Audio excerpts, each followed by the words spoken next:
Today we are going to see the new chapter, that is ratio and proportion. After doing quadratic equation, we are going to head to this next topic of algebra, ratio and proportion. We are starting with the ratio topic first.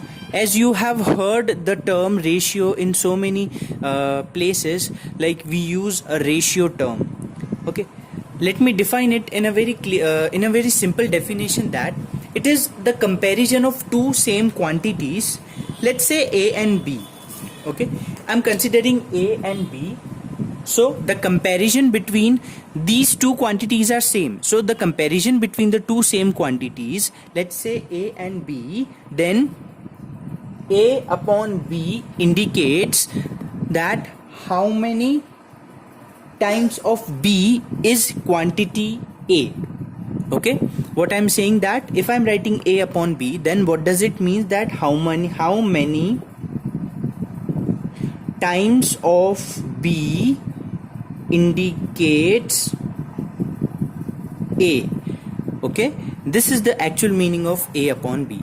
Okay, so you just write the definition of the ratio as, so here is the definition I have written: the comparison of the two same quantities, let's say AB, then A upon B indicates the ratio which says that how many times of B is the quantity A. For example, I am taking the height of a building A and upon height of building B.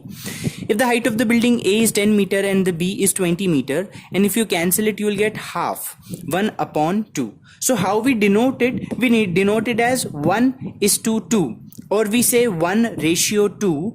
Okay, and what does it mean? That building B is 2 times the building A. Okay, that is how we denote the ratio. Okay, now let us come to the types of ratio. Please write all these things, whatever I'm explaining here. Give the heading basics and you continue with all this, the things which I'm explaining. So types of the ratio, there are basically 6 types of ratio. Let us discuss each and every one. Compounded ratio. Compound means something compound. Okay, by the name itself we can understand something.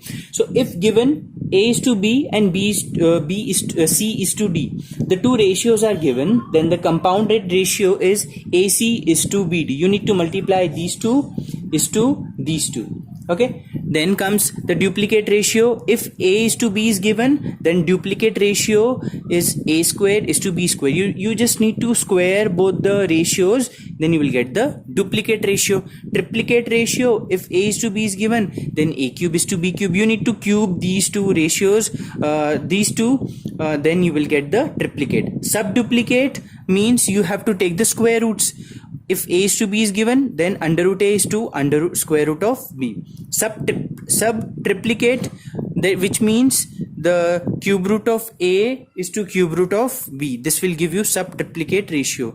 And reciprocal ratio, if A is to B is given, then reciprocal ratio will be 1 upon A is to 1 upon B. Like this are the types of ratio. Okay, so that's it for the basic part. Now we are heading to the main exercise. So they see in the basic part some two or three topics are given there. We'll see those criterias and procedure of solving the question in the exercise itself. Okay, so first question A1. See, the first question is very easy. It says that expressing the ratio in the simplest form. So you just need to divide it. Okay, so 1 kg 200 gram and 1 kg 800 gram.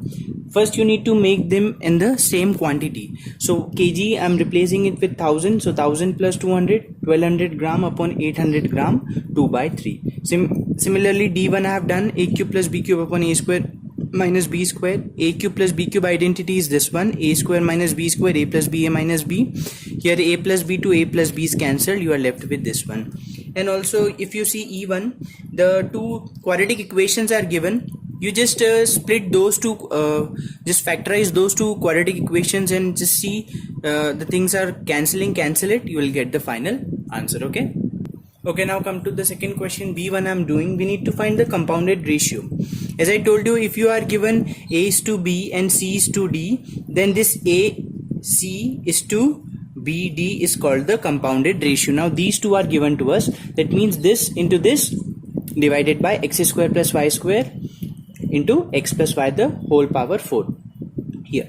Now this x square minus y square as it is, this x to the power 4 can be written as x square the whole square and y to the power 4 as y square the whole square.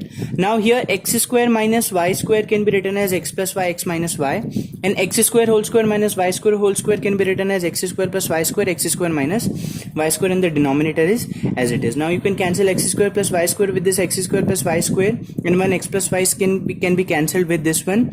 Okay, here power will be 3.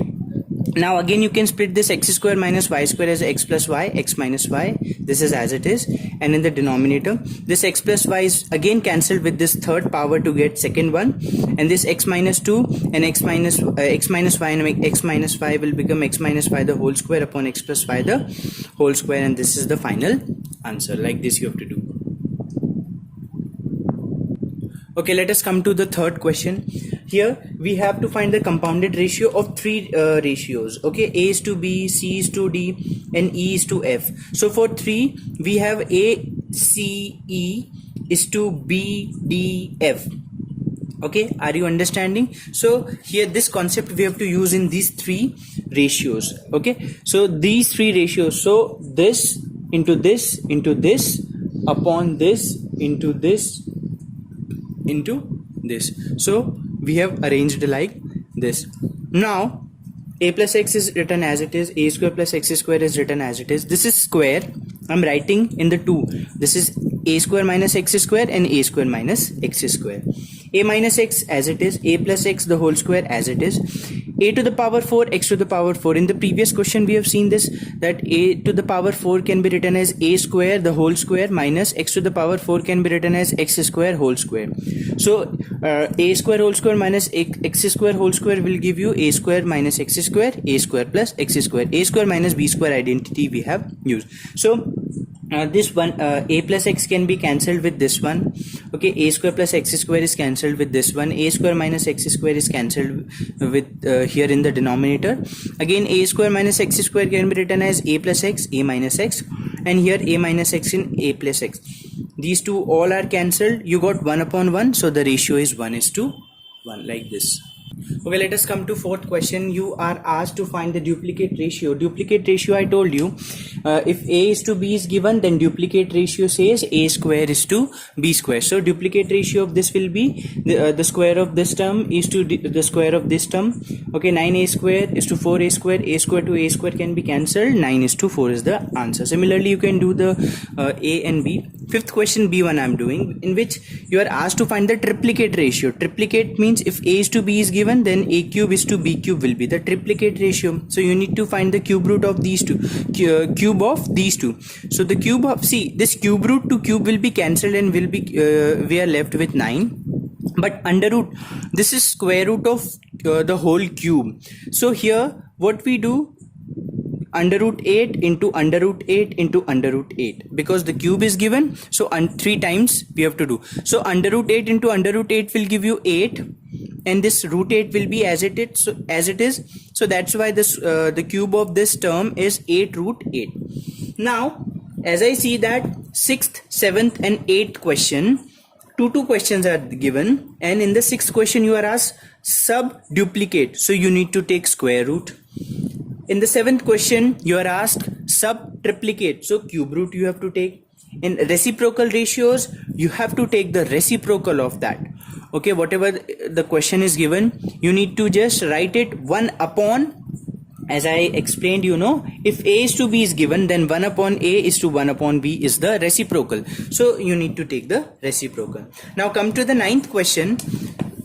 Okay, which ratio is greater, 3:5 or and 2:11? This is the A1 I'm doing.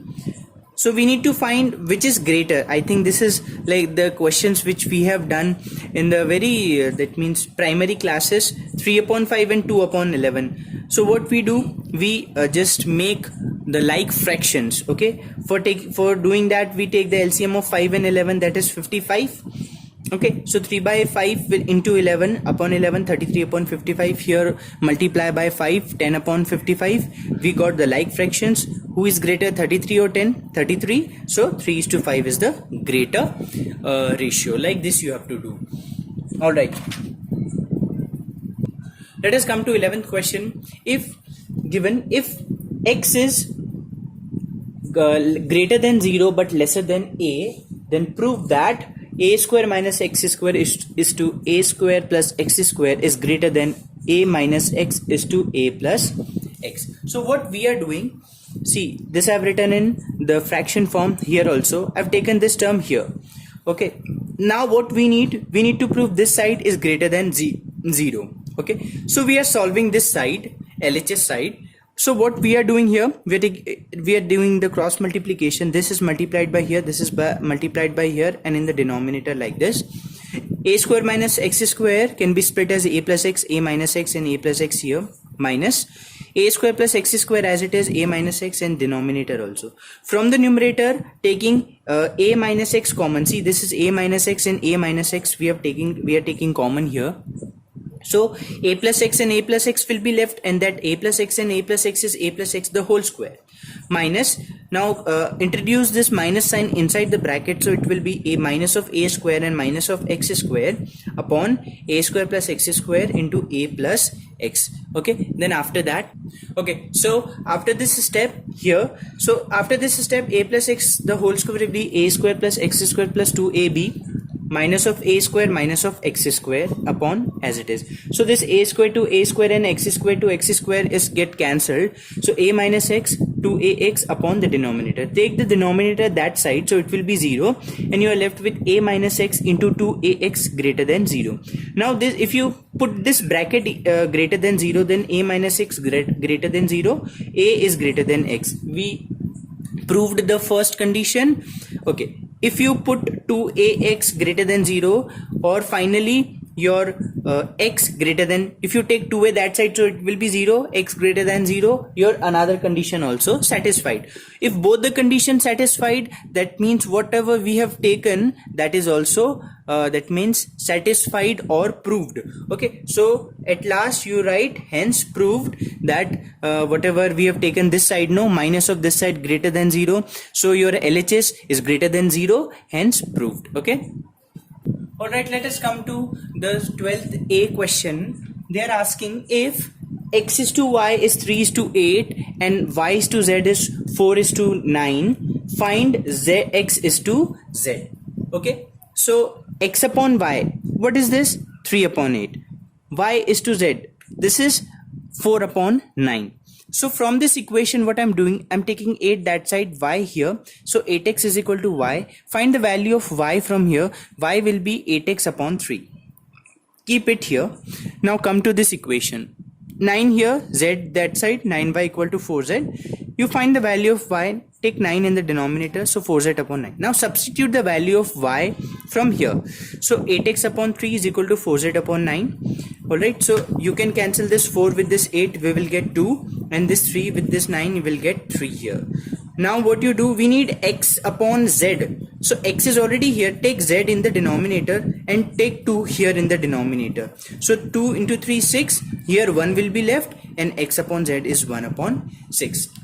Now I just want to make you clear one trick, that how can you solve this question in a very different way. How you can do that question. You have x is to y as what? 3 is to 8. Okay, and you have y is to z is what? 4 is to 9. See, you just notice the way of my writing. X is to y and y is to z is equal to 3 is to 8 and 4 is to. Now as in these two are same, and we only need x is to z. Okay, we need x is to z. 3 is to 8, 4 is to 9. Now we need to make these two things the same quantity, because if they both are y, then we need these two y, these two same. This is 8, this is 4. I cannot make this 8, just listen, this 8 is there, 4 multiply 2. If you multiply 2, then you will get 8, so you need to multiply with whole equation. So you multiply with 2, you will get 8 is to 18. Okay, now as you multiplied 2 here, the ratio become 8 is to 18. Now we got both the ratios, both the terms same. So what will be x is to z? 3 is to 18. And what is 3 is to 18? 1 is to 6. So like this also you can understand, but you don't have to solve like this in the examination. This is a logical thing I have explained you, that how can you make these two, how can you find these two.